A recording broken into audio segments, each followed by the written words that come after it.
জুলাই আন্দোলনে কিভাবে ঢাকা মেডিকেল কলেজে প্রত্যেকটি চিকিৎসক, প্রত্যেক কর্মকর্তা কর্মচারী কিভাবে সেই আন্দোলনের সাথে ওতপ্রোতভাবে জড়িয়ে গিয়েছিলেন, কিভাবে সেদিন আহত শহীদ মানুষগুলোর পাশে তারা দাঁড়িয়েছিলেন, চিকিৎসা দিয়েছিলেন। ঢাকা মেডিকেল কলেজ আমরা যদি চিন্তা করি, এটা একটা কিন্তু শুধু মেডিকেল কলেজ না, আমার কাছে মনে হচ্ছে যে এটা একটা ইতিহাসের একটা জীবন্ত সাক্ষী। কিন্তু এটা আমরা একটু আগে যেই ডকুমেন্টারিটা এখানে দেখলাম ঘন্টাখানেক আগে, আমরা যদি এই ডকুমেন্টারিটা চিন্তা করি, বিবেচনা করি, তাহলে কিন্তু আমরা দেখব যে আসলে কিন্তু এটা কিন্তু ইতিহাসের একটা সাক্ষী।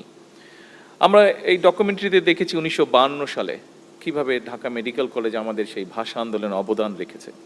আমরা দেখেছি সেখানে, আমরা জানি 1971 সালের আমাদের মহান মুক্তিযুদ্ধে ঢাকা মেডিকেল কলেজ কিভাবে সেখানে অবদান রেখেছে।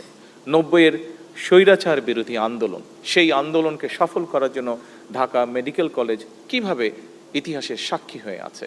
এবং সবশেষে আমরা দেখেছি 2024 সালের 5ই আগস্ট অর্থাৎ জুলাই আন্দোলনে কিভাবে ঢাকা মেডিকেল কলেজে প্রত্যেকটি চিকিৎসক, প্রত্যেক কর্মকর্তা কর্মচারী কিভাবে সেই আন্দোলনের সাথে ওতপ্রোতভাবে জড়িয়ে গিয়েছিলেন, কিভাবে সেদিন আহত শহীদ মানুষগুলোর পাশে তারা দাঁড়িয়েছিলেন, চিকিৎসা দিয়েছিলেন।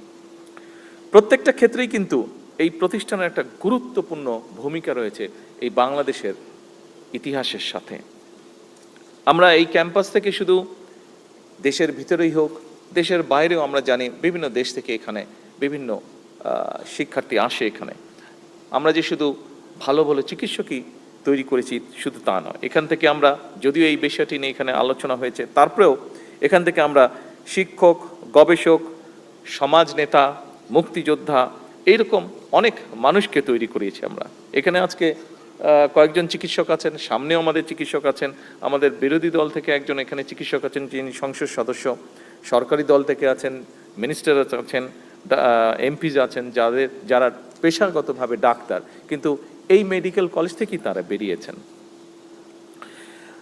ঐতিহাসিক ঐতিহ্যবাহী এই যে মেডিকেল কলেজ 81তম প্রতিষ্ঠা বার্ষিকী উপলক্ষে প্রথমে আমি সাবেক এবং বর্তমান শিক্ষক, শিক্ষার্থী, ডাক্তার, নার্স, স্বাস্থ্যকর্মী সহ এই প্রতিষ্ঠানের সাথে যারা বিভিন্নভাবে জড়িত প্রত্যেককে আমি জানাই আন্তরিক অভিনন্দন আজকের এই দিনে।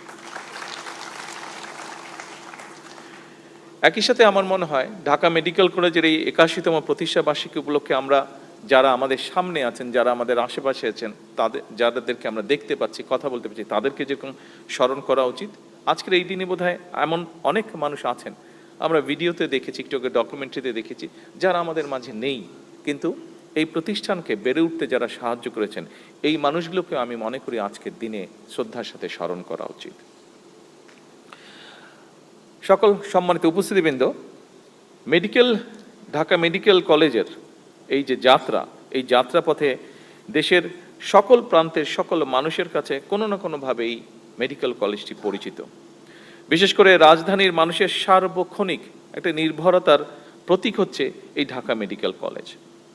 এই হাসপাতালের কোনো একটি কক্ষে, এটাও আমরা দেখেছি, আমি যে বক্তব্যটা দিতে যাচ্ছি সেটাও আমরা ডকুমেন্টারিতে সুন্দরভাবে ফুটে উঠেছে, কক্ষে অথবা করিডোরে প্রতিদিন এরকম অনেক মানুষ আছে, কেউ হয়তো আনন্দে ভরে উঠছেন, আবার বেদনাতেও ভরে যাচ্ছে যার মন। এখানে নতুন জীবন স্পন্দন যেরকম এখানে তৈরি হচ্ছে, একইভাবে হয়তো এখানে অনেক জীবন আলো নিভে যাচ্ছে। টেলিস্কোপ হাতে এক প্রান্তে যখন একজন ডাক্তারের, টেলিস্কোপের একটা প্রান্তে যখন একজন ডাক্তারের কানে থাকে, ঠিক অন্য প্রান্তে তখন স্পন্দিত একটা মানুষের জীবন। আর চিকিৎসক এবং রোগীকে ঘিরে আবর্তিত হয় কিন্তু একটা পরিবারের অগাধ বিশ্বাস।